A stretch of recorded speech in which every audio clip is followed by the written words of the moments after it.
Diabetes ఉన్న వాళ్ళు ఎలాంటి ఫుడ్స్ తీసుకుంటే ఎక్కువ బెనిఫిట్స్ తెలుసుకుందాం. డయాబెటీస్ అంటే ఏంటి, డయాబెటీస్ ఎందుకు వస్తుంది అనేది ఫస్ట్ అయితే మనం తెలుసుకున్నాం. చాలా మందికి డయాబెటీస్ ఏంటి, ఎందుకు వస్తుంది, ఏ ఏజ్ లో వస్తుందో కూడా సరిగా ఐడియా లేకపోవచ్చు. కానీ according to World Health Organization ఇప్పట్లో ఏమవుతుందంటే మనకి ఈ జనరేషన్ లో more than 60% population worldwide by 2050 diabetes తో ఎఫెక్ట్ అయ్యే ఛాన్సెస్ ఉన్నాయని ఒక స్టడీ అయితే మనకి చెప్పింది అనమాట. జస్ట్ ఇమాజిన్, వరల్డ్ లో 60% వరకు డయాబెటిక్ పేషెంట్స్ ఉన్నట్లయితే, అంటే ప్రతి ఒక్కరి చిన్న పిల్లల నుంచి పెద్దవాళ్ళ వరకు ప్రతి ఒక్కరు డయాబెటిక్ తో సఫర్ అయితే మనకి మన మెటబాలిక్ రేట్ అనేది ఎంత డిస్టర్బ్ అయిందో తెలుసుకోవచ్చు. ఎందుకంటే డయాబెటీస్ అనేది ఒక మెటబాలిక్ డిసార్డర్. అంటే మన మెటబాలిక్ ఎప్పుడైతే మన మెటబాలిక్ రేట్ దెబ్బతింటదో ఇది డయాబెటీస్ కానివ్వండి, ఒబేసిటీ, హైపర్ టెన్షన్ ఇలాంటి జబ్బులకి రావడానికి లాంటిది అన్నమాట. మెయిన్ గా మనకు మెటబాలిజం ఎందుకు దెబ్బతింటుంది, అదే ఈ కాలంలో ఎందుకు ఎక్కువగా ఉంది. 90-70 years బ్యాక్ మన పెద్దవాళ్ళు ఎందుకు డయాబెటీస్ తో సఫర్ అవ్వలేదు, మనం మాత్రం ఎందుకు సఫర్ అవుతున్నాం?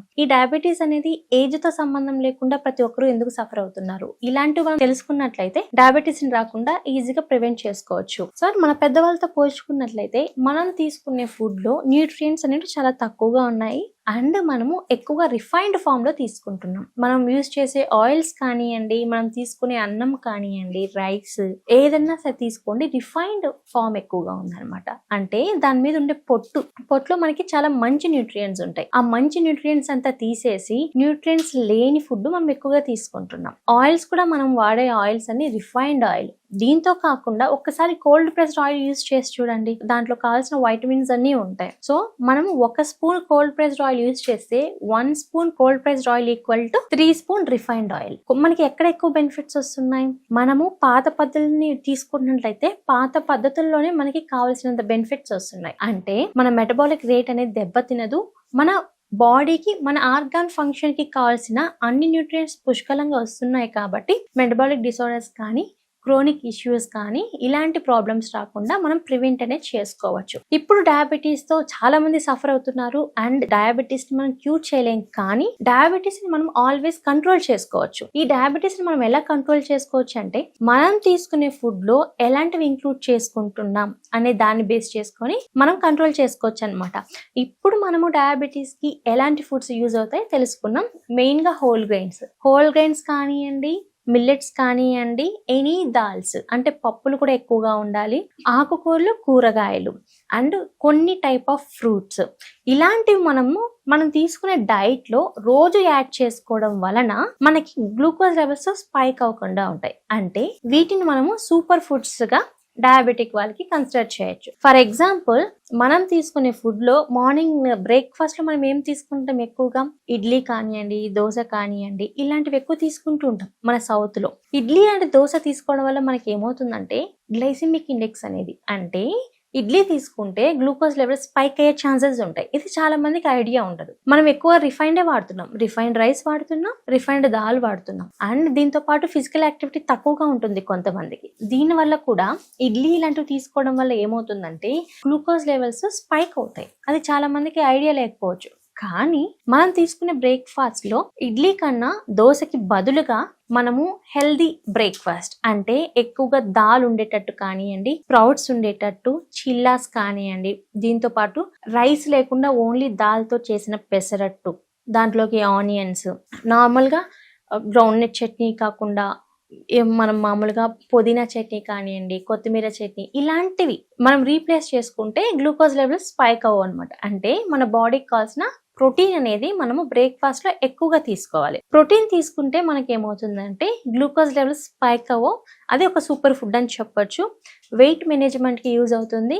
అండ్ ఎక్కువగా వాళ్ళు ఆకలిగా ఫీల్ అవ్వరు. సో ఆకలికి తగ్గించడానికి కూడా మనకి ప్రోటీన్ ఫుడ్ అనేది చాలా ఇంపార్టెంట్. సో ఈ ప్రోటీన్ ఫుడ్ అనేది మనకి ఎక్కువగా పెసరట్టు కానివ్వండి, దాల్స్ కానివ్వండి, దీంతో పాటు మనకి ఎగ్స్ కానివ్వండి, egg whites 3 to 4 egg white తీసుకోవచ్చు. ఎల్లో మాత్రం ఒకటే తీసుకోవాలి.